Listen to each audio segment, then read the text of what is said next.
देखिए, आज आप लोग पढ़ने वाले हैं ईथर का केमिकल प्रॉपर्टीज़। पिछले वीडियो में हम लोगों ने 4 रिएक्शन तक पढ़े थे, ठीक ना। और आज पढ़ेंगे हैलोजन के साथ रिएक्शन में कौन है, क्लोरीन, ठीक है। 4 रिएक्शन हम लोगों में कौन कौन पढ़ा, एक हम लोग पढ़ा रिएक्शन H2SO4 के साथ, एक एसिटाइल क्लोराइड के साथ, एक एसिटिक एनाहाइड के साथ, और एक रिएक्शन हम लोगों ने पढ़ा था किसके साथ, PCl5 के साथ। अभी इसके बाद क्लोरीन। देखिए, क्लोरीन के साथ जब रिएक्शन होगा डाईइथाइल ईथर का तो किस तरह से होगा ये भी देख लेते हैं। देखिए, ये जो है 2 अवस्था में रिएक्शन करेगा, 2 स्टेप, 2 केस इसका कहिए।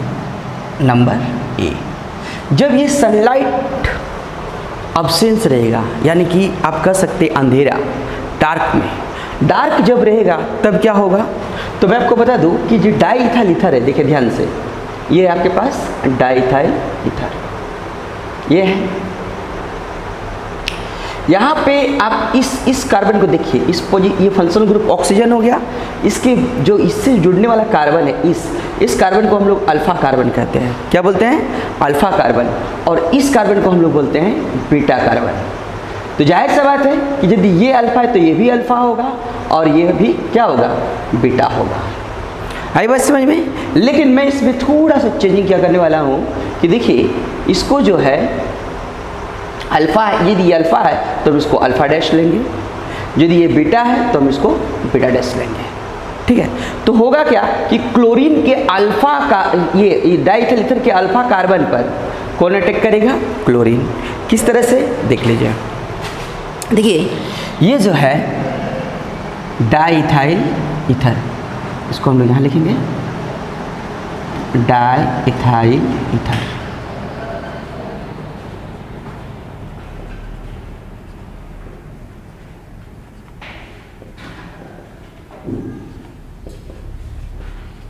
ठीक है, सनलाइट की उपस्थिति में रहेगा ये रिएक्शन, है ना। ये लोग लिखें डाईइथाइल ईथर, ठीक है। आप यहाँ लिख सकते हैं अंधेरा, ठीक है। तो क्या होगा कि सबसे पहले एक क्लोरीन इसके अल्फा कार्बन पर अटैक करेगा, इस तरह से यहां पे,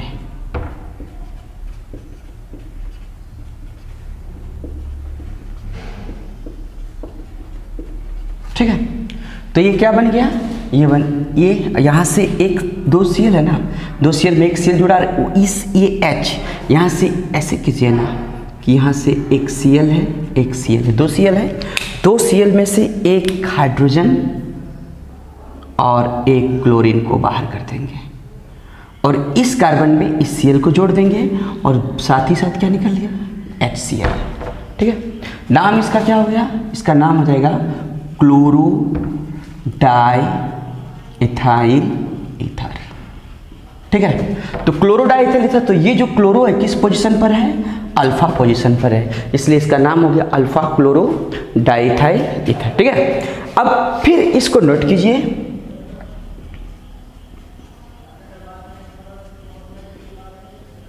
ये देखिए यहां पर आपका क्लोरीन है,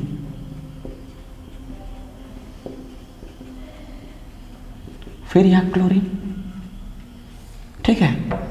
तो अब की बार क्या करेंगे, दूसरा अल्फा यानी ये वाला, यहां से H को और यहां से Cl को बाहर कर दीजिए और इस कार्बन में आप जोड़ दीजिए किसको,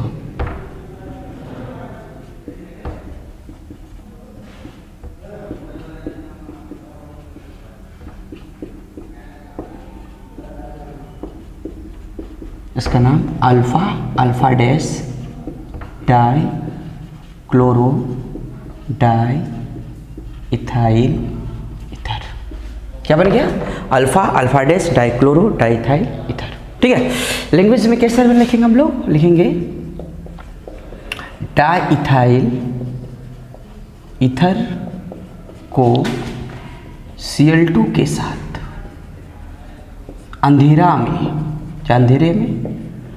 अंधेरे में प्रतिक्रिया कराने पर क्या करेंगे, हम लोग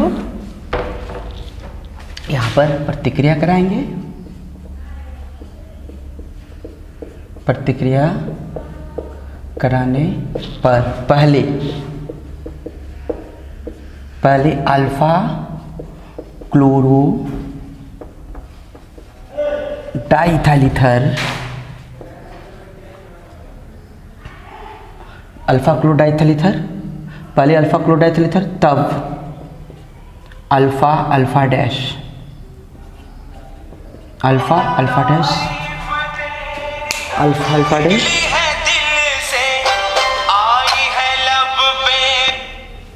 अल्फा अल्फा डैश, लिख लिए, डाई क्लोरो डाइथाइल ईथर बनता है।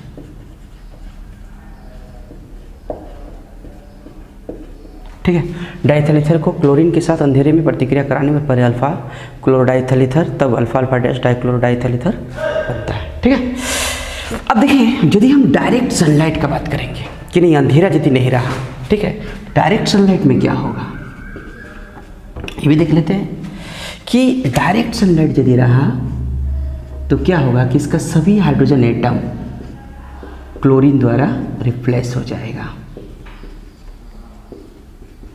तो कितने हाइड्रोजन है? 5। ठीक है, सॉरी 5 और 5 10, डाई इथाइल ईथर। किसके साथ हम लोग, मतलब किसकी उपस्थिति में? सनलाइट की उपस्थिति में। तो जब सनलाइट रहेगा तो क्या होगा, इसका सभी हाइड्रोजन क्लोरीन के द्वारा सब्स्टिट्यूट कर जाएगा।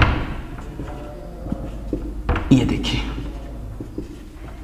सारे में क्या आ गए? क्लोरीन। तो कितने क्लोरीन यहाँ पर हैं? 10। तो 10 हाइड्रोजन मिलकर कितना होगा? 10 तो HCl। तो कुल कितने Cl2 चाहिए? 5 Cl2। इसका नाम हो जाएगा पर क्लोरो डाई इथाइल ईथर। ठीक है, अब हम लोग क्या करेंगे, इसके लिए डाई इथाइल ईथर को Cl2 के साथ सनलाइट की उपस्थिति में, सनलाइट के उपस्थिति में प्रतिक्रिया कराने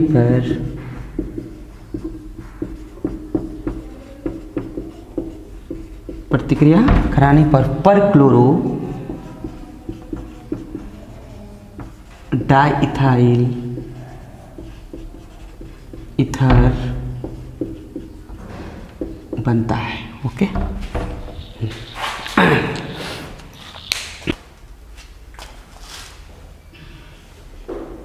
रिएक्शन किसके साथ?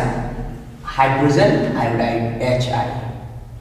ठीक है, तो डाइथाइल ईथर जब HI के साथ रिएक्शन करेगा तो क्या फॉर्म करेगा ये। तो मैं आपको सबसे पहले ये बता दूं कि जब इसका एक्सेस रहेगा, बस समझे, और जब ये कम रहेगा तब क्या होगा। जैसे कि सबसे पहले 1 नंबर, ठीक है, 1 क्या है, नोट में उसको बता सकते हैं ना, कि देखिए डाइथाइल ईथर है आपके पास, ये रहा CH3 CH2O CH2 CH3, इसका नाम है डाई इथाइल ईथर। ठीक है, जब HI के साथ रिएक्शन करेगा तो क्या होगा, जाहिर सा बात है, एक अल्कोहल बन जाएगा और एक आयोडाइड बनेगा।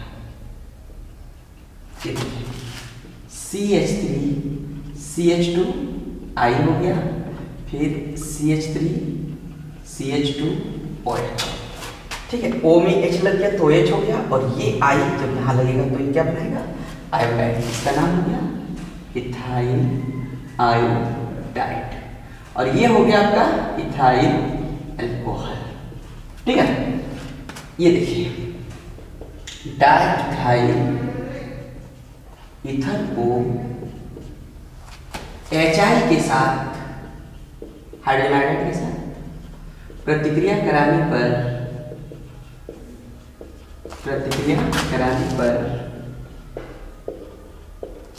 इथाइल आयोडाइड तथा इथाइल अल्कोहल बनता है, ठीक है।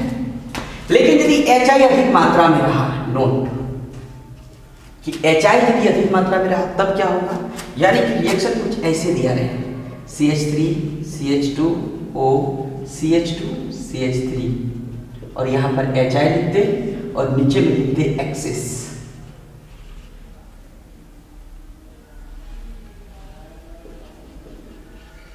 एक्सेस, ठीक है। तो जब एक्सेस लिखेंगे इसका मतलब है HI अधिक मात्रा में बनेगा, HI अधिक मात्रा में है। जब HI अधिक मात्रा में तो मेन प्रोडक्ट क्या होगा, देखिए मैं आपको बताता हूँ कि ये जो आपके पास इथाइल आयोडाइड है और ये इथाइल अल्कोहल है, ठीक है। तो चूंकि HI अधिक मात्रा में है तो ये HI इससे रिएक्शन नहीं करेगा, ये HI इसके साथ रिएक्ट करेगा और इसके साथ रिएक्ट करके क्या बनाएगा, आयोडाइड बनाएगा। यानी इस तरह से आपका जो मेन प्रोडक्ट होगा वो हो जाएगा इथाइल आयोडाइड। कितना हो जाएगा, इथाइल आयोडाइड 2 मोल लेंगे हम लोग और वाटर बाहर आ जाएगा, इथाइल आयोडाइड, ठीक। इसको समझने के लिए थोड़ा देख लीजिए ध्यान से मैंने क्या किया कि शुरू में जब 1 मोल HI जब लिए हम लोग तो ये क्या बनाया, इथाइल आयोडाइड इथाइल अल्कोहल बनाया। फिर ये जो इथाइल अल्कोहल है CH3 CH2OH और फिर ये HI के साथ रिएक्शन करेगा और यहाँ से वाटर बाहर हो जाएगा और आयोडाइड निकल जाएगा, तो CH3 CH2I H2O। तो पहला वाला स्टेप में आपको एक इथाइल आयोडाइड था और दूसरा वाला स्टेप से एक और इथाइल आयोडाइड हो गया, तो टोटल कितने इथाइल आयोडाइड हो गया, 2 ठो हो गया, 2 हुआ कि नहीं हुआ, और 1 ठो जल निकल गया। क्या क्या समझ में आया कि नहीं आया। यहाँ पर क्या किया देखिए, HI के साथ रिएक्शन करके ये बनेगा ना प्रोडक्ट, जब अधिक मात्रा में होगा तो इसका मतलब क्या हुआ कि HI अधिक मात्रा में है तो HI एक और HI जब डाल देंगे तो ये क्या करेगा, इसके साथ रिएक्शन करेगा और ये इथाइल आयोडाइड में बदल देगा, ठीक है।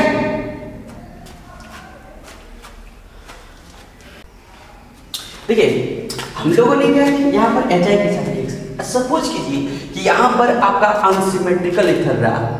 अनसिमेट्रिकल इथर का मतलब सपोज कीजिए कि एक साइड में आपके पास इथाइल है ना, देखिए ये मैंने इसको हटा दिया, इसको मैंने क्या कहा, अनसिमेट्रिकल इथर, यानी कि एक साइड में मैंने लिया इथाइल को ऐसे CH2 CH3 और एक साइड में लिया CH3 को, इसका नाम है इथाइल मिथाइल और HI के साथ रिएक्शन कराएंगे तो जरा सोचिए क्या बनेगा। उसमें तो हम लोगों ने फटाक से इथाइल दे दिया, एगो अल्कोहल बना दिया, एक आगे बना दिया। अब इसमें क्या बनना चाहिए ये सोचने वाली बात है, क्लियर। तो आप सोच रहे होंगे कि हो सकता है कि मिथाइल अल्कोहल बन जाए, तो मिथाइल अल्कोहल बनेगा तो इथाइल आयोडाइड बनेगा, या फिर यदि मिथाइल आयोडाइड बनेगा तो इथाइल अल्कोहल बनेगा। पसंद उसमें क्या दोनों साइड मिथाइल था तो कोई बात नहीं था, लेकिन यहाँ पर एक साइड में इथाइल है और एक साइड में मिथाइल है। इस स्थिति में कौन सा प्रोडक्ट बनेगा, इसके लिए थोड़ा हम लोग ध्यान देंगे, ठीक ना। देखिए एक यहाँ पर हम थोड़ा देर के लिए छोड़ देंगे, ठीक है। क्या बनेगा, थोड़ा स्टॉप कर दिया है ना। मैंने क्या किया, इसका मैंने मैकेनिज्म को समझने का प्रयास किया। मैकेनिज्म देखिए, कोई भी रिएक्शन का मैकेनिज्म उसका जड़ होता है। जब मैकेनिज्म समझ गए दुनिया कोई भी रिएक्शन आपको समझ में आ जाएगा, ठीक है। मैकेनिज्म देखिए इस तरह सा, HI को आपने ब्रेक किया किस तरह से, H+ और I-। वाह, अब यहाँ पर देखिए CH3 CH2O CH3, इसके पास इलेक्ट्रॉन पेयर है और इस H+ को ये इलेक्ट्रॉन पेयर डोनेट कर देगा। जैसे ही ऑक्सीजन इलेक्ट्रॉन पेयर को डोनेट करेगा वैसे ही ऑक्सीजन पर चार्ज किया जाएगा, प्लस चार्ज आ जाएगा। क्या आएगा, प्लस चार्ज। ये देखिए ध्यान से, अब ये प्लस जो है बॉन्ड को ब्रेक करेगा, बॉन्ड को अभी तक खींचेगा, CH3 CH2O CH3H। अब सवाल है कौन सा बॉन्ड को खींचेगा, जो बॉन्ड सबसे कमजोर है। पसंद है, जो बॉन्ड सबसे कमजोर है उस बॉन्ड को ये प्लस अपनी तरफ अट्रैक्ट करेगा। अब इस बॉन्ड के लिए सपोर्ट कितना कार्बन से मिल रहा है, 2 कार्बन से, और यहाँ से कितना कार्बन सपोर्ट मिल रहा है, 1 कार्बन से। तो बॉन्ड कौन सा कमजोर हुआ, ये बॉन्ड कमजोर होगा। तो ये बॉन्ड जब कमजोर होगा तो ये बॉन्ड टूटेगा, तो जब ये बॉन्ड टूटेगा तो ये बॉन्ड को ये अपनी तरफ खींचेगा, तो ये CH3 जो है प्लस बन के बाहर आ जाएगा। ये देखिए CH3 CH2OH। हुआ। और बाहर कौन आया, CH3 प्लस, क्योंकि अपना बॉन्ड छोड़ के गया तो CH3 पे प्लस चार्ज हो गया, और ये CH3 पे प्लस और I पे माइनस, तो ये क्या बन गया, CH3I। आई बात समझ में? तो यहाँ पर जो प्रोडक्ट बनेगा वो होगा CH3 CH2I और नहीं सॉरी OH और इथाइल अल्कोहल, और ये क्या बन गया, मिथाइल हाइड्राइड। आई बात समझ में? यानी कि एक बात फिक्स हो गया, इतना जान लीजिएगा कि इधर जिधर कार्बन कम रहेगा वो हट जाएगा, ठीक है। यानी कि सपोज कीजिए कि आपके पास रहता है इस तरह से प्रोडक्ट, ऐसे रहता है OCH3 और HI से रिएक्शन होता है, तो क्या बनाता है, आगे हम लोग पढ़ेंगे। तो ये CH3 हटेगा किसके रूप में, आयोडाइड के रूप में, और ये आ जाएगा। क्लियर? चलिए इसको यहाँ से हम लोग हटाते हैं। चलिए अगला रिएक्शन जो होगा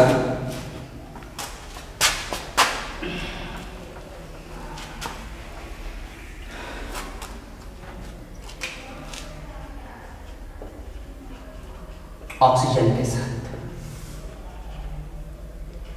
O2, आप इसको सेल्फ ऑक्सीडेशन भी बोल सकते हैं, सेल्फ ऑक्सीडेशन।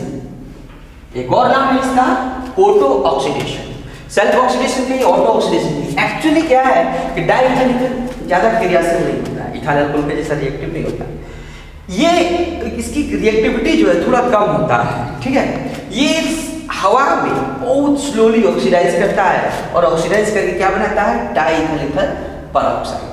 क्या बनाता है, डाइइथाइल ईथर परऑक्साइड। आप इसको हाइड्रो परऑक्साइड भी बोल सकते हैं। तो ये देखिए आपके पास है डाइइथाइल ईथर, और ये हवा में उपस्थित ऑक्सीजन के साथ स्लोली ऑक्सीडाइज होता है।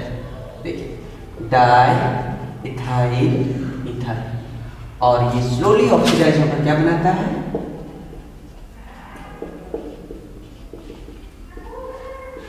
Diethyl ether hydro peroxide. Diethyl ether peroxide भी बोल सकते हैं, डाइइथाइल ईथर परऑक्साइड या हाइड्रो परऑक्साइड, ठीक है।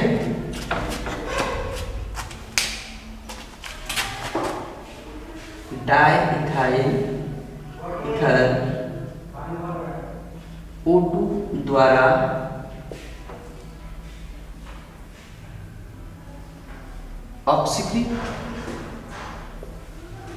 ऑक्सीकृत होकर, डाइइथाइल O2 द्वारा ऑक्सीकृत होकर डाइइथाइल ईथर परऑक्साइड बनाता है, परऑक्साइड बनाता है, ठीक है। एक चीज याद रखिएगा, कभी कभी एग्जाम में पूछता है कि डाइइथाइल ईथर का उपयोग करने के पहले इसकी जांच कर लेनी चाहिए, क्यों? देखिए मैं आपको बता दूं कि ये जो डाइइथाइल ईथर परऑक्साइड है, हाइड्रो परऑक्साइड है, बस समझिए, ये एक्सप्लोसिव सब्सटेंस है, विस्फोटक पदार्थ है। क्या है? विस्फोटक पदार्थ। क्लियर?